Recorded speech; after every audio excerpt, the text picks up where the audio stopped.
The richest person in the room isn't always the one everyone fears sometimes. It's the one standing quietly beside the broken plates. The chandeliers of Valmont Grill shimmered across polished marble floors as Manhattan's elite filled the restaurant with the soft clink of crystal glasses and conversations worth millions of dollars. Outside, cold November rain streaked the windows in silver lines, but inside, everything glowed gold. Claire Bennett moved through the dining room like she belonged to the silence itself. Black uniform, hair neatly tied back, calm gray eyes that never lingered too long on anyone. Most customers barely noticed her, but somehow, she noticed everything. Table 12 preferred sparkling water without lemon. The older gentleman near the piano always folded his napkin twice before ordering. The nervous young couple in the corner kept pretending they weren't worried about the bill. Claire remembered all of it, and she never wrote any of it down. "Claire," whispered another waitress as she hurried past with a tray of cocktails. "Table 6 is asking for you again." Claire nodded softly. "I know. Table 6. Victoria Sinclair." Even before Claire reached the table, she could feel the tension around it. Expensive perfume hung in the air like a warning. Victoria sat perfectly upright beneath the warm amber lighting, diamonds glittering against her neck, her white designer jacket draped over the chair like a queen's flag planted in enemy territory. Everything about her demanded attention, the kind of woman people moved aside for without realizing they were doing it. Beside her sat 3 other socialites, all polished smiles and champagne laughter, though none of them looked entirely relaxed tonight. Victoria Sinclair had that effect on people. Finally, Victoria said the moment Claire approached. Her voice was smooth, sharp around the edges. "I was beginning to think this restaurant forgot who pays its bills." Claire offered a professional smile. "I apologize for the delay, ma'am. The kitchen is handling several large tables tonight." Victoria lifted an eyebrow slowly. "And whose problem is that exactly?" Claire placed fresh silverware beside the woman's plate with careful precision. "Would you like me to check on your entree personally? I'd like someone competent to check on it." One of the women at the table gave an awkward little laugh. Another stared down at her wine glass. Claire remained perfectly still. "Of course, ma'am." Victoria studied her face for a moment, almost disappointed by the lack of reaction. "You know," she continued, swirling the ice in her water glass, "people used to take pride in service. Now everyone acts like they're doing us a favor just by showing up." Claire's fingers tightened once beneath the tray she carried, barely noticeable, then relaxed again. "I'll speak with the chef immediately." As she turned to leave, Victoria's voice stopped her. "Wait." The entire table went quiet. Claire looked back politely. Victoria leaned slightly forward, eyes drifting over Claire's modest uniform, the old silver watch resting against her wrist. "Did they hire you out of sympathy?" The question landed softly, but the cruelty inside it spread through the room like cold smoke. Somewhere near the piano, a fork touched porcelain. Then silence. Claire felt dozens of eyes turning toward her, waiting, watching, hoping for embarrassment, hoping for anger. Instead, she simply met Victoria's gaze with unsettling calm. "No, ma'am," she said quietly. "They hired me because I'm very good at my job." One of the women at the table lowered her eyes immediately. Another shifted uncomfortably in her seat. Victoria's expression hardened. She wasn't used to people remaining composed around her, especially not waitresses, especially not one who looked at her without fear. Claire gave a small nod and turned toward the kitchen again. But before she could take a second step, Victoria suddenly lifted the glass beside her plate. The movement was casual, almost lazy. Cold water splashed across Claire's face, her uniform, and the polished dining floor beneath her feet. A few guests gasped quietly. Someone near the bar stood halfway from their chair. Ice cubes rolled beneath the tablecloth. But Claire didn't move. A single drop of water slid slowly down the silver watch on her wrist. Another traced her cheekbone, before falling silently onto the black fabric near her collar. She didn't wipe it away, didn't raise her voice, didn't even blink right away. She only looked at Victoria Sinclair with a calm so deep that, for the first time that evening, the richest woman in the restaurant suddenly looked uncomfortable. For 3 long seconds, nobody in Valmont Grill moved. The rain outside continued tapping softly against the tall windows. Crystal glasses reflected golden light across the white tablecloths. Somewhere near the bar, A jazz pianist pressed a hesitant note before stopping completely. Claire Bennett stood motionless beside table 6, water dripping slowly from the edge of her sleeve onto the polished dark floor beneath her feet. Victoria Sinclair leaned back in her chair with the calm satisfaction of someone expecting the world to applaud her cruelty. But the applause never came. Instead, an uncomfortable silence spread across the restaurant. Claire lowered her eyes briefly toward the shattered ice cubes near her shoes. Then she bent down carefully, picked up the fallen glass, and placed it upright on the table as though nothing unusual had happened. Her movements were slow, precise, controlled. "I am sorry your evening has been disappointing, ma'am," she said softly. Not angry, not trembling, calm enough to unsettle everyone listening. Victoria's expression tightened slightly. That was not the reaction she wanted. She wanted tears, embarrassment, maybe even anger, something loud enough to prove she still controlled the room. Instead, the young waitress standing before her looked almost untouched by humiliation. And somehow, that felt insulting, disappointing. Victoria repeated with a sharp laugh. "You think this is about dinner service?" Claire reached for the linen napkin draped over her arm and gently dried the water beside the plate. "Would you like fresh ice water, ma'am?" One of Victoria's friends shifted uncomfortably. "Victoria, maybe we should just let it go." Victoria ignored her completely. Her attention remained fixed on Claire like someone trying to crack open a locked door. "You know what your problem is?" Victoria asked coldly. "People like you. Forget your place the second someone treats you politely." Claire finished drying the table. "I will bring another glass immediately. Do not walk away while I am speaking to you." The sharpness in Victoria's voice echoed farther than she intended. Several guests looked over openly now. Near the entrance, a couple who had been preparing to leave quietly sat back down again. The atmosphere in the room had changed. It no longer felt like dinner. It felt like witnessing something private and ugly unfold in public. Claire slowly looked back toward Victoria. Her face remained composed, but there was something different in her eyes now. Not fear, not weakness, just exhaustion. The kind carried by people who had spent years learning how to survive humiliation without allowing it to poison them. "I am listening, ma'am," she said quietly. Victoria opened her mouth, ready to continue, but stopped when another voice interrupted from across the dining room. "That is enough." The words were not loud, but they carried weight instantly. Heads turned toward table 7 near the piano. An older man slowly rose from his seat, adjusting the sleeve of his charcoal suit as he stared directly at Claire. Silver hair, thin frame, calm eyes behind wire-rimmed glasses. He looked to be in his late 60s, but there was something commanding in the way the room reacted to him. Even Victoria straightened slightly. "Arthur," she said with forced surprise. "I did not realize you were here tonight." Arthur Grayson barely acknowledged her. His attention remained on Claire's wrist. More specifically, the old silver watch still glistening with drops of water beneath the chandelier light. Claire instinctively lowered her arm slightly. Too late. Arthur took one slow step forward. Then another. "Where did you get that watch?" he asked softly. The restaurant fell silent again. Claire hesitated for the first time all evening. "It belonged to my brother," she answered carefully. Arthur's face changed. Not dramatically, just enough for the years to suddenly appear in his eyes. "Your brother," he repeated. Claire nodded once. Victoria looked between them impatiently. "Arthur, surely this is not the moment." Do you mind being quiet for 1 minute, Victoria?" The room froze. Nobody spoke to Victoria Sinclair that way. Nobody. Yet Arthur Grayson never even raised his voice. He simply continued staring at Claire as though trying to solve a memory he could not escape.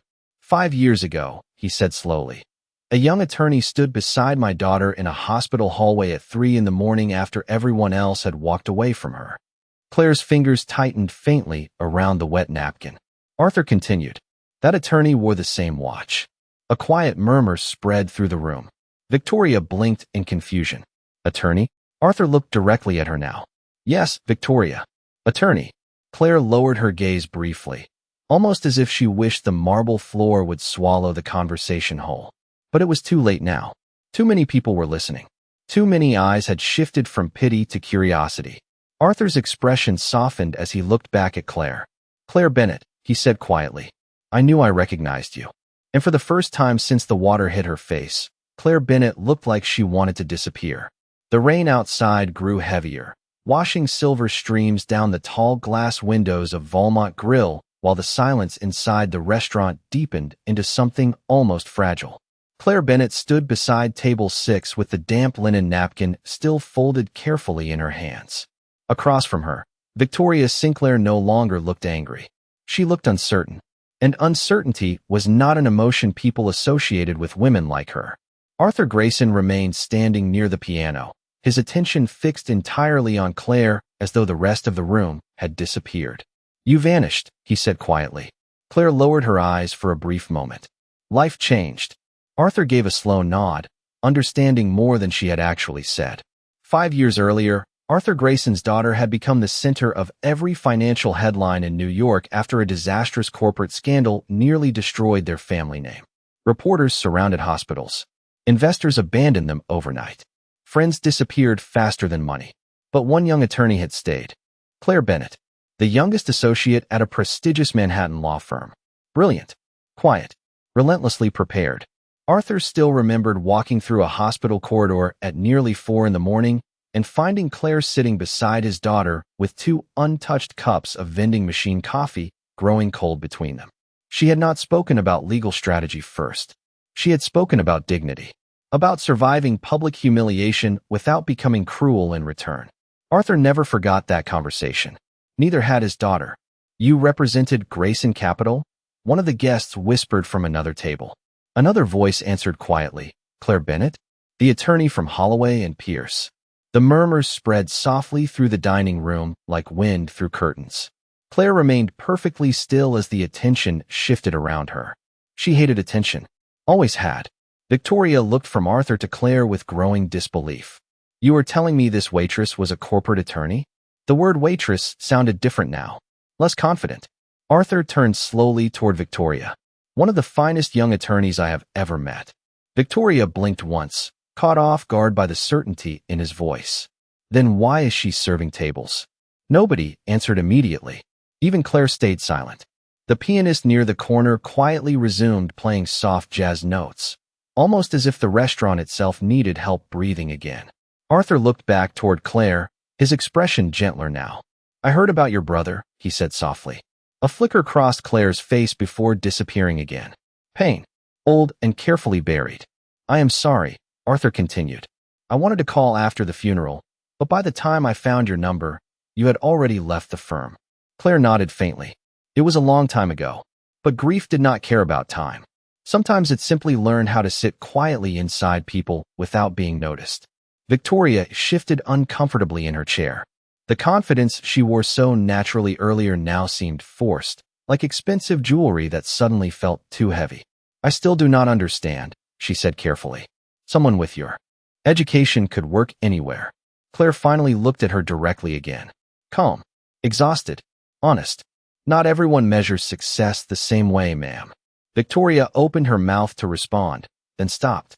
Because for the first time all evening, she realized Claire was not trying to impress anyone in the room. Not Arthur Grayson. Not the wealthy guests staring at her now with fascination. Not even herself. There was no performance in her voice. Only truth. Near the kitchen entrance, Ethan Cole had been silently watching everything unfold. The owner of Valmont Grill rarely involved himself in customer conflicts unless absolutely necessary. But now he stepped forward slowly, adjusting the sleeves of his dark suit jacket. His tired face softened slightly as he looked at Claire. "You should go change into something dry," he said quietly. Claire immediately shook her head once. "The dinner rush is not over yet." Ethan almost smiled. Claire. The way he said her name carried familiarity, respect, something deeper than employer and employee. Several guests noticed it instantly. Victoria noticed too. Her eyes narrowed slightly. "How exactly do you two know each other?" Ethan hesitated. Claire answered before he could. "His wife used to volunteer at the legal clinic where I worked." Ethan lowered his gaze briefly at the mention of his late wife. "After she passed away," Claire continued softly, "this restaurant almost closed." The room grew quieter again. "So you came here out of charity?" Victoria asked before she could stop herself. Claire shook her head slowly. "No, ma'am." She glanced around the glowing dining room. The polished silver. The flickering candles. The people who came here night after night searching for comfort they could not name. I came because some places deserve to survive. Arthur Grayson smiled faintly at that. One of the women sitting beside Victoria quietly looked down into her lap, ashamed to have laughed earlier. Another guest signaled discreetly for his server and whispered something before handing over his credit card. Moments later, the young hostess near the front desk looked stunned as she stared at the receipt. A $10,000 tip. Then another guest requested his check. Then another. The energy inside Valmont Grill had shifted completely. People were no longer watching Claire Bennett because she had been humiliated. They were watching because dignity, real dignity, had become impossible to ignore. The dining room of Valmont Grill no longer sounded the same. Earlier that evening, the restaurant had been filled with polished laughter and conversations wrapped in money. Now the atmosphere carried something quieter, heavier. Guests spoke in lowered voices. Servers moved more gently between tables. Even the clinking of silverware seemed restrained, as though nobody wanted to interrupt the strange shift unfolding beneath the golden chandelier light. Claire Bennett disappeared briefly into the hallway near the kitchen and returned a few minutes later wearing a fresh black uniform shirt. Her damp hair had been smoothed back neatly again, though the silver watch remained on her wrist exactly where it had been before. She walked back onto the dining floor carrying a tray of espresso cups, as if the evening had not cracked open in front of everyone. Some guests stared openly now. Others quickly looked away whenever she passed, embarrassed by how easily they had remained silent earlier. Claire did not acknowledge any of it. She simply continued working. Calm, focused, graceful in the kind of way that could not be taught. At table 6, Victoria Sinclair sat unusually still. One of her friends had quietly left 20 minutes earlier, claiming an early morning flight. Another pretended to scroll endlessly through her phone. Nobody seemed eager to continue the glamorous dinner anymore. Victoria lifted her wine glass halfway before setting it back down untouched. Across the room, Arthur Grayson returned slowly to his seat near the piano, though he still watched Claire occasionally with the expression of someone remembering a different version of her entirely. Ethan Cole approached his table carrying 2 fresh coffees himself despite owning the restaurant. You should not be serving tonight, Arthur said quietly. Ethan gave a tired smile. Old habits. Arthur glanced toward Claire again. You never told me she worked here. Ethan followed his gaze. Claire was helping an elderly couple near the window, leaning slightly to hear the woman's soft voice over the piano music. She asked me not to, Ethan answered. Arthur nodded slowly as if that made perfect sense. Because it did. Claire Bennett had never been interested in being admired. That was partly why people trusted her. At table 6, Victoria suddenly stood up. The sound of her chair sliding across the marble floor turned several heads instantly. For a second, the room tensed again. But Victoria did not raise her voice this time. She simply smoothed the front of her white jacket and walked carefully across the restaurant toward Claire. The closer she got, the quieter the room became. Claire had just placed a dessert menu beside another table when she noticed Victoria approaching. Their eyes met briefly. Victoria stopped a few feet away. For the first time all evening, she looked uncertain about what to do with her hands. Claire, she said softly. The name sounded unfamiliar in her mouth now. Human, not dismissive. Claire waited politely. Victoria glanced around, suddenly aware that people were watching her now the same way they had watched Claire earlier. Evaluating. Judging. I think we got off on the wrong foot tonight. Victoria began carefully. Claire remained calm. It has been a stressful evening for everyone. Victoria swallowed lightly. That answer somehow made things worse. Because Claire was offering dignity even now. No sarcasm. No cruelty. No revenge disguised as politeness. Just dignity. Victoria lowered her voice further. I should not have treated you that way. Claire gave a small nod. Thank you, ma'am. But there was no triumph in her face. No satisfaction. Which unsettled Victoria more than anger would have. Arthur says you were an attorney. Victoria continued. You could have embarrassed me in front of everyone if you wanted. Claire looked at her for a long moment before speaking. Embarrassing people rarely changes them. The words landed gently. But Victoria felt them harder than any public humiliation. Near the bar, one of the younger waiters stopped polishing glasses just to listen. Even Ethan looked up from across the room. Victoria's expression faltered slightly. You think I cannot change? Claire shook her head once. I think people only change when they become tired of the person they see in the mirror. Silence stretched between them. The piano music drifted softly through the restaurant again. Somewhere outside, thunder rolled far above Manhattan. Victoria glanced down at the silver watch on Claire's wrist. Your brother gave you that? Claire's eyes softened for the first time. Just slightly. The day I graduated law school. Arthur mentioned he passed away. Claire nodded once. 3 years ago. Victoria hesitated before asking quietly. And after that, you left everything? Claire looked around the restaurant slowly. The candlelight. The tired servers carrying trays heavier than they should. Ethan speaking gently with a dishwasher near the kitchen doors. Not everything, she answered. Just the parts of my life that stopped feeling real. Victoria stared at her in silence. For years, she had spent enormous amounts of money trying to create the appearance of importance. Better homes, better invitations, better tables and better restaurants. Yet somehow this woman standing in a simple black uniform possessed more peace than anyone Victoria had met in decades. Claire adjusted the dessert menu in her hands gently. Was there anything else I could bring your table tonight, ma'am? The question was sincere, professional, kind. And that kindness finally broke something inside Victoria Sinclair that pride had protected for years. She lowered her eyes for the first time that evening. No, she whispered softly. I think you already gave me more than I deserved. For the rest of the evening, nobody in Valmont Grill looked at Claire Bennett the same way again. It was subtle at first. A businessman who stood when she approached his table instead of remaining buried in his phone. A woman near the window who thanked her twice for refilling a water glass. Even the younger servers began watching Claire differently, as though they were realizing they had never truly known the quiet woman who worked beside them every night. But Claire herself did not change at all. She carried trays, cleared plates, smiled politely when needed. Her movements remained calm and practiced beneath the warm glow of the chandeliers, while soft piano music drifted through the dining room like rain against glass. If anything, she seemed even quieter now, as though being recognized had exhausted her. Near 10 o'clock, the dinner crowd slowly began thinning. Luxury coats disappeared into elevators. Blacktown cars lined the curb outside beneath the stormy Manhattan sky. The storm had softened into a steady rain now, turning the city lights outside into blurred ribbons of gold and white.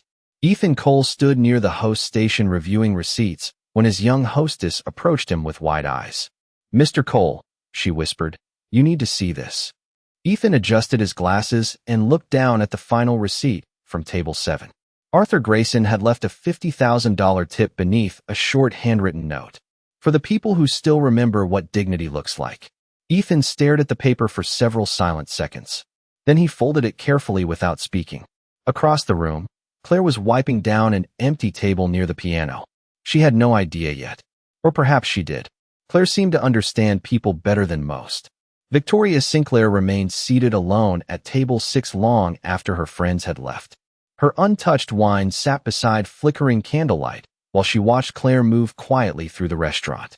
Earlier that evening, Victoria had entered Valmont Grill expecting the world to orbit around her wealth, her status, her name. But now, for the first time in years, she felt invisible. And strangely enough, she realized invisibility hurt more than criticism ever could. Ethan finally walked toward Claire holding the receipt in one hand. Arthur left this for the staff, he said softly. Claire glanced at the number briefly and sighed almost under her breath. That was unnecessary. Ethan gave a tired smile. I do not think he would agree. Claire folded another linen napkin carefully. People become emotional after uncomfortable nights. Ethan studied her quietly. You are still protecting everyone else. Claire did not answer immediately. The piano player in the corner shifted into a slower melody while rain tapped softly against the tall windows behind them. Most people are carrying something painful, Claire said at last. Some just hide it better. Ethan looked toward Victoria sitting alone in the distance. Even her. Claire followed his gaze. Victoria no longer looked intimidating beneath the dim restaurant lighting. Just tired. Older somehow. Especially her, Claire answered softly. Ethan leaned slightly against the empty booth beside him. You know, when you first walked in here asking for a waitress job 3 years ago, I thought you were completely out of your mind. A faint smile touched Claire's lips for the first time all evening. That makes 2 of us. Ethan shook his head gently. A Columbia Law graduate working double shifts in a restaurant. Claire folded the final napkin carefully before setting it down. After my brother died, I could not sit in conference rooms pretending quarterly profits mattered more than people. Her voice remained calm, but Ethan heard the grief hidden carefully underneath every word. He used to love this place, Claire continued quietly. Do you remember? Ethan nodded slowly. Daniel ordered the same thing every Friday night. Claire smiled faintly at the memory. Grilled salmon, extra lemon, and chocolate cake even when he claimed he was too full. Claire looked down briefly. He always said restaurants matter because they are one of the few places left where strangers still sit together. Silence settled softly between them, the kind that did not need filling. Near the exit, Victoria Sinclair slowly stood from her table at last. She reached into her designer purse and removed a slim checkbook before walking toward Claire again. Ethan noticed immediately. So did several employees nearby. Victoria stopped beside Claire and carefully placed a signed check on the freshly cleaned table. Claire glanced down at the number. $25,000. For the restaurant, Victoria said quietly. And for what I did. Claire looked at the check for a long moment before gently sliding it back toward Victoria. Please keep it. Victoria blinked in surprise. You do not even know what amount it is. Claire met her eyes calmly. That is exactly why I cannot accept it. Victoria stared at her in confusion. Claire's voice remained soft. Some things should not become transactions. The words settled heavily in the quiet restaurant. Ethan looked away briefly, suddenly understanding why people trusted Claire so easily. She never used kindness to gain power over anyone. Not even now. Victoria lowered her eyes to the untouched check resting between them. For years, money had solved every uncomfortable moment in her life. Every apology, every mistake, every fractured relationship. Yet standing there beneath the fading chandelier light, she realized money could purchase forgiveness less often than silence could.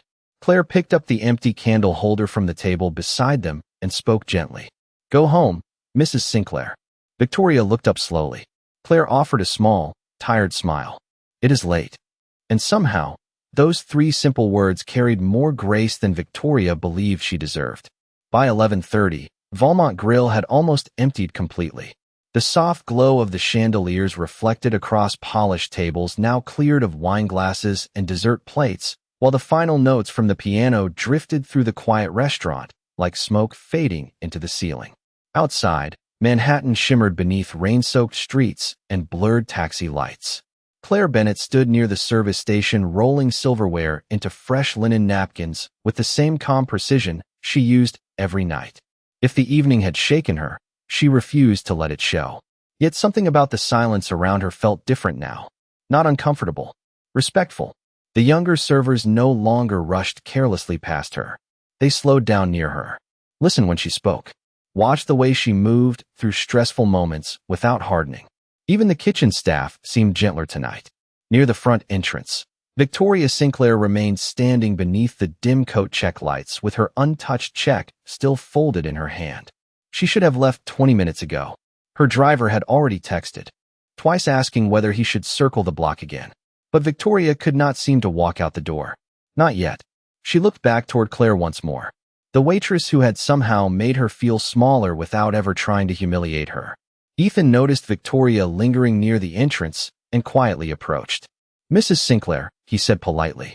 Victoria looked up slowly. Does she always do that? Ethan frowned slightly. Do what?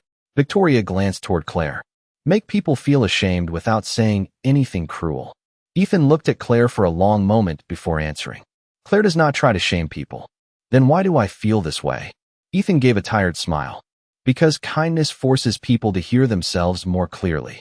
Victoria lowered her eyes. Somewhere behind them, Claire laughed softly at something one of the dishwashers said near the kitchen. The sound caught Victoria off guard. It was warm, real, completely different from the controlled calm she had shown all evening. For a moment, Victoria tried to imagine what Claire's life must have looked like before grief rearranged it. Courtrooms, expensive offices, endless expectations. Then suddenly none of it mattered anymore after losing someone she loved. Victoria thought about her own life. The penthouse overlooking Central Park.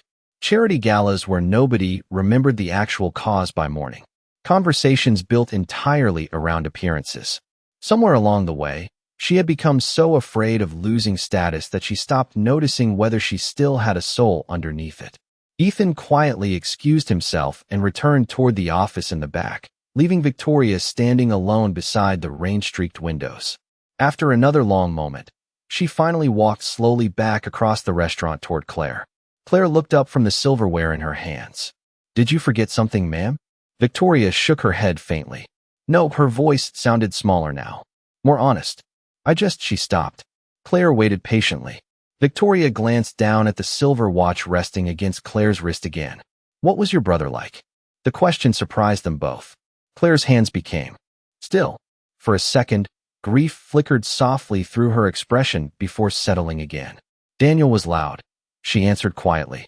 "Too loud for fancy restaurants." A faint smile touched her lips. "He used to tell terrible jokes during serious conversations just to make people uncomfortable." Victoria smiled despite herself. "Sounds exhausting." "He was." Claire's smile deepened slightly. "But he made rooms feel lighter." The piano music drifted softly between them while rain continued tapping against the tall windows outside. "What happened to him?" Victoria asked carefully. Claire folded another linen napkin before answering. "Cancer. Just one word.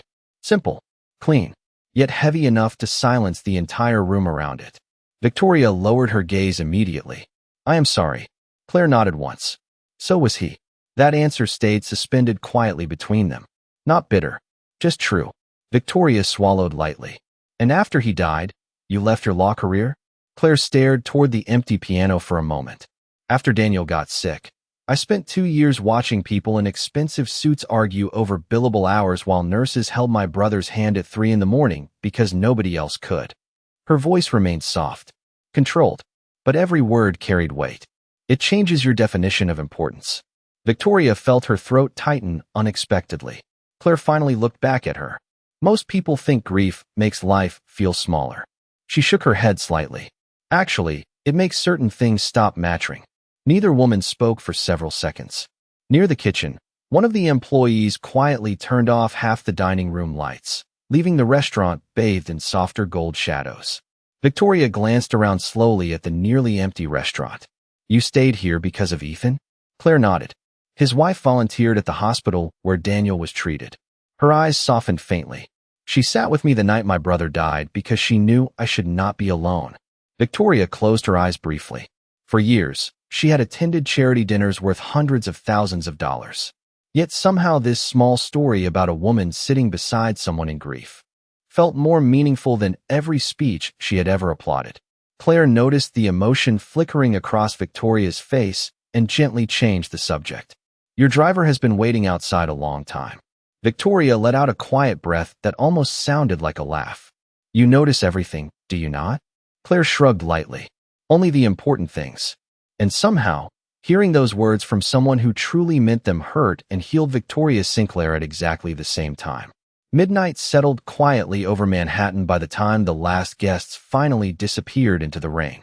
Valmont Grill stood wrapped in warm amber light against the dark city streets like one final lantern refusing to go out.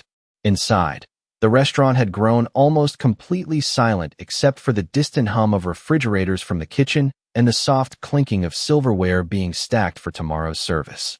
Claire Bennett stood alone near the front windows, polishing wine glasses one by one with slow, practiced movements. Outside, headlights drifted across wet pavement in long silver streaks, while rain continued falling steadily from the black November sky. Most nights, Claire loved this hour. The silence after crowded rooms always felt honest to her. People stopped pretending once they left. The mask stayed behind with the empty glasses and folded napkins. Behind her, chairs were being turned upside down onto tables while the remaining staff prepared to close. Ethan Cole stepped out from his office carrying a thick folder tucked beneath his arm. He looked tired in the way only people carrying too many years alone could look tired. "You should head home," he said softly. Claire glanced toward the clock above the bar. "I still need to finish inventory." Ethan shook his head lightly. "Tomorrow." Claire smiled faintly. "You say that every night. And every night you ignore me." A small silence passed between them. Familiar. Comfortable. Ethan rested the folder against the host's stand and looked around the nearly empty restaurant. "You changed something here tonight." Claire continued polishing the glass in her hand. I did not intend to. That is usually when change matters most. Claire lowered the wine glass carefully onto the shelf beside her. People will forget by morning. Ethan studied her quietly. No, they will not. Claire looked toward the rain outside again, without answering. Deep down, she hoped he was wrong. Attention had always frightened her more than hardship ever did. Hardship was simple, predictable. Attention came with expectations, questions, curiosity, and curiosity eventually uncovered wounds people preferred hidden. Ethan opened the folder slowly and removed several papers before placing them on the counter between them. Claire glanced down briefly. Financial statements, overdue notices, past due balances highlighted in red ink. Her expression softened immediately. It is worse. Ethan let out a tired breath. The landlord increased the lease again last month. Claire looked through the papers silently. Valmont Grill had survived recessions, floods, labor shortages, and nearly 2 years of pandemic restrictions. But Manhattan had become increasingly unforgiving to places built on warmth instead of spectacle. How long? She asked quietly. Ethan hesitated. 3 months maybe. Claire closed the folder gently. Neither of them spoke for several seconds. Somewhere in the kitchen, a dishwasher laughed softly at a joke before the sound faded again. Ethan rubbed his forehead tiredly. I did not show you this to make you feel responsible. Claire looked at him carefully. You showed me because you were scared. Ethan gave a faint smile. You notice everything. Claire rested her hands lightly against the polished wood counter. Valmont matters to people, Ethan. Not enough people. Enough. Her answer came softly. Certain. Ethan looked at her for a long moment, then nodded once as if he wanted desperately to believe her. Near the front entrance, the sound of heels against marble suddenly broke the silence. Both of them turned. Victoria Sinclair stood just inside the doorway again, rain droplets still glistening against her white coat. Ethan blinked in surprise. Mrs. Sinclair? Victoria looked strangely uncertain standing there without the shield of an audience around her. She held a folded umbrella in one hand and something small in the other. I forgot this earlier, she said quietly. Claire immediately recognized the silver fountain pen resting in Victoria's fingers. Arthur Grayson's pen. He must have left it during the confusion earlier that evening. Ethan stepped forward. I can return it to him tomorrow. But Victoria shook her head. Actually, I already called him. Claire looked up. Victoria walked slowly toward them, her heels softer now against the marble floor. Arthur invited me to breakfast tomorrow morning, she admitted carefully. Apparently he thinks I need better company. Ethan almost laughed under his breath. Claire's lips curved faintly. Victoria noticed it immediately. Strange how much that tiny smile mattered now. He also told me something else. Victoria continued quietly. Claire waited patiently. Victoria glanced around the nearly empty restaurant before speaking again.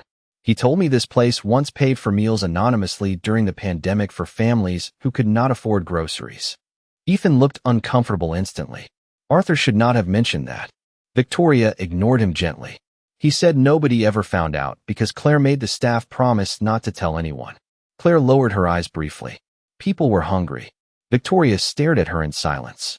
For years, she had spent fortunes making sure newspapers printed her charitable donations in elegant headlines. Yet somehow this quiet woman standing beneath dim restaurant lights had managed to help people without needing applause once. Victoria finally looked toward Ethan. How much do you owe on the lease? Ethan frowned immediately. Mrs. Sinclair, please. Her voice softened. No pride tonight. Ethan hesitated before answering quietly. Victoria listened carefully without interrupting. Then she nodded once. Calmly. Thoughtfully. The way people do right before making decisions that matter. Claire watched her closely, but said nothing. Victoria looked back at her after a long moment. You were right earlier, she said softly. Some things should not become transactions. Claire remained still. Victoria's eyes glistened faintly beneath the chandelier light. But maybe some. People deserve help anyway.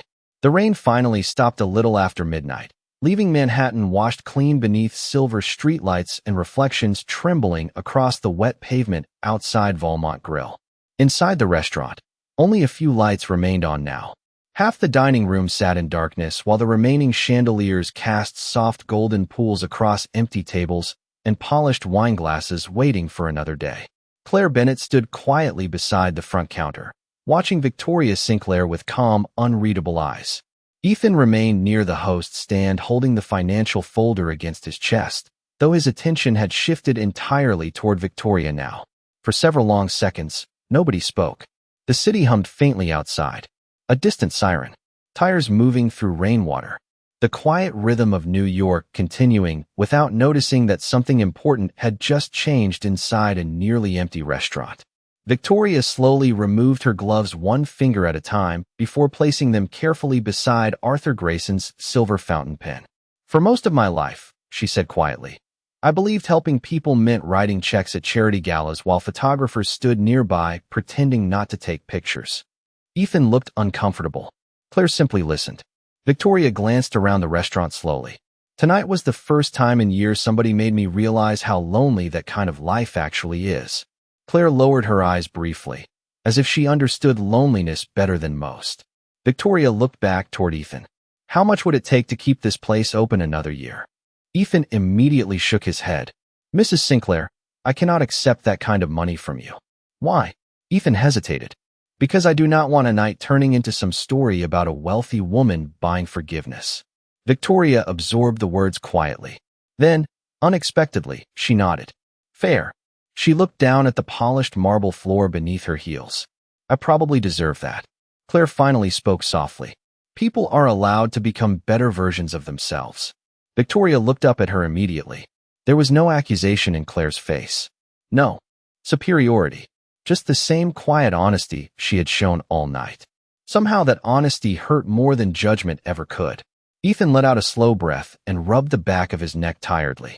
Even if I accepted help, it would not solve everything. Victoria frowned slightly. Ethan opened the folder again and pulled out several papers. The building owner wants to replace Valmont with a luxury members club next spring. Victoria scanned the paperwork quickly. Her expression changed. The owner is Hawthorne Development. Ethan nodded once. Victoria gave a small, humorless laugh under her breath. Of course it is. Claire watched her carefully. You know them? Victoria looked almost embarrassed suddenly. My husband sits on their advisory board. Silence settled heavily across the restaurant again. Ethan closed the folder slowly. Then you understand why this place does not stand much chance. Victoria stared toward the rain-streaked windows for several long moments. Then something in her face shifted. Not dramatically. Quietly, like pride loosening its grip 1 inch at a time.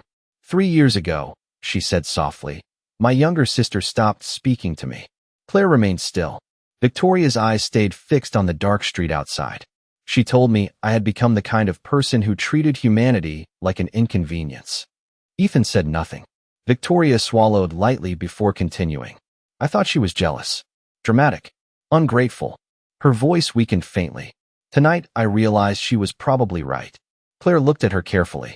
Victoria laughed softly once, though there was sadness inside it. You know the worst part? Claire waited. When I threw that water at you. Victoria's voice lowered. I genuinely believed everyone in the room would take my side. Ethan looked away briefly. Because deep down, many people probably would have. Money had a way of making cruelty look acceptable. Victoria finally turned back toward Claire fully. But nobody admired me tonight. Her eyes glistened faintly beneath the dim chandelier light. They admired you. Claire shook her head gently. People were reacting to kindness, not me. Victoria smiled sadly. That may be. The same thing. Near the kitchen, the final dishwasher clocked out quietly and waved goodbye before disappearing through the back exit into the damp Manhattan night. The restaurant grew even quieter afterward. Ethan carefully placed the financial folder back onto the counter. Mrs. Sinclair, I appreciate the offer, but Claire is right. Some things should not become transactions. Victoria nodded slowly. Then she surprised both of them. Then do not let it become one. Ethan frowned slightly. Victoria stepped toward the host stand and picked up a blank reservation card. She uncapped Arthur Grayson's fountain pen and wrote something down carefully before sliding the card across the counter toward Ethan. Ethan picked it up slowly. Claire leaned slightly closer beside him. The card contained only one sentence and a private phone number written beneath it. Let me help quietly. No press. No names. No publicity. Ethan stared at the card for several seconds without speaking. Victoria slipped her gloves back on slowly. I spent years trying to be important, she said softly. Tonight, I realized important people are usually the ones nobody notices until they are gone. Claire's eyes softened faintly at that. Victoria looked at her one final time. Your brother would be proud of you. The words landed gently. But Claire lowered her gaze immediately, emotion flickering across her face before she could hide it. Victoria noticed. So did Ethan. And for the first time all evening, nobody rushed to fill the silence that followed. Because some silences deserved respect. The city was beginning to quiet by the time Claire Bennett finally stepped outside Valmont Grill. Manhattan after midnight always felt strangely honest to her. The crowded energy faded. The expensive noise softened. What remained were reflections trembling across wet sidewalks, distant sirens echoing through narrow streets, and people walking home carrying lives nobody else fully understood. Claire paused beneath the restaurant awning for a moment, pulling her coat tighter against the cold November air. Behind her, Ethan was locking the front doors while the last chandelier inside dimmed slowly into darkness.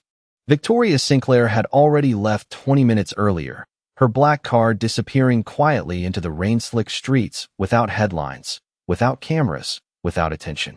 Somehow that mattered. Claire looked up at the cloudy sky while cool wind brushed loose strands of blonde hair across her face. Exhaustion settled deeply into her bones now that the evening was finally over. Not physical exhaustion, emotional exhaustion, the kind that came from being seen too clearly after spending years trying not to be noticed at all. Ethan stepped beside her on the sidewalk and locked the final deadbolt. You okay? He asked softly. Claire nodded automatically, then shook her head slightly after a second. Ethan smiled faintly. That honest, huh? Claire let out the smallest laugh beneath her breath. I forgot how tiring attention can be. Ethan slipped his hands into his coat pockets and glanced back through the dark restaurant windows. Arthur called while you were changing earlier. Claire looked at him. Is everything all right? More than all right. Ethan handed her his phone. On the screen was an email from Hawthorne Development sent less than 15 minutes earlier. Claire read the message slowly beneath the glow of the street lamp overhead. After discussions with several interested parties, Hawthorne Development has decided to suspend plans regarding the Valmont property lease review indefinitely. Claire stared at the words silently. Ethan watched her carefully. Arthur works faster than I remembered. Claire handed the phone back slowly. Victoria. Ethan nodded once. Looks that way. They stood together quietly as yellow taxi lights reflected across puddles nearby. For years, Claire had believed people rarely changed. Not because they were incapable of it, but because most never stayed uncomfortable long enough to face themselves honestly. Tonight, somehow, Victoria Sinclair had. Ethan leaned lightly against the building beside her. You know, he said quietly, most people would have destroyed her after what happened. Claire looked toward the empty avenue ahead. Humiliating someone rarely teaches them dignity. Ethan studied her face for a moment before, smiling faintly. Daniel used to say things like that too. Claire's eyes softened immediately at her brother's name. The city noise blurred gently around them for several seconds. He would have liked tonight, Ethan continued. Not the water part. Claire laughed softly again. Definitely not the water part. Ethan smiled. But the rest of it. Watching somebody remember they still have a conscience. Claire lowered her gaze briefly. I almost forgot that people could surprise me. Ethan looked at her carefully. That is because grief teaches people to expect less from the world. Claire did not answer right away. Somewhere farther downtown, church bells quietly marked 1 in the morning. Maybe, she admitted softly. But sometimes people become kinder after they break. Ethan nodded slowly. Like you. Claire immediately shook her head. No. She looked back through the restaurant windows where candlelight reflections still glimmered faintly against polished tables inside. I think I just became quieter. The wind shifted colder through the street. Ethan rubbed his hands together once before speaking again. Arthur also said something else tonight. Claire glanced at him. Ethan smiled faintly. He said Valmont stopped feeling like a restaurant years ago. Claire frowned slightly. What does that mean? Ethan looked back at the building behind them. He said it feels more like the last place in Manhattan where people still remember how to treat each other like human beings. Claire stared quietly through the dark windows again. She thought about the exhausted nurses who used to eat here after overnight shifts. The widower who ordered soup every Thursday because it reminded him of his late wife's cooking. The young couple earlier that evening pretending not to worry about the bill. Places mattered because people carried pieces of themselves into them. Sometimes kindness stayed behind long after dinner ended. Headlights suddenly slowed beside the curb. A black sedan stopped quietly in front of the restaurant. Claire immediately recognized the driver stepping out holding a folded umbrella. Victoria Sinclair's driver approached them politely. "Miss Bennett." Claire looked surprised. The man handed her a small white envelope. "Mrs. Sinclair asked me to deliver this personally." Claire accepted it carefully. The driver nodded respectfully before returning to the car without another word. Ethan looked curious beside her. Claire slowly opened the envelope beneath the streetlight. Inside was only a handwritten note on thick cream paper. No money, no business card, no dramatic apology, just one sentence written carefully in dark ink. "Thank you for not becoming cruel after the world gave you every reason to be." Claire stared at the note silently while cold wind moved softly through the sleeping Manhattan street. Ethan glanced down at the words beside her and smiled quietly. Neither of them spoke for a while afterward, because sometimes the loudest changes in people happen silently. And sometimes the strongest person in the room is the one who chooses kindness after life gives them every excuse not to.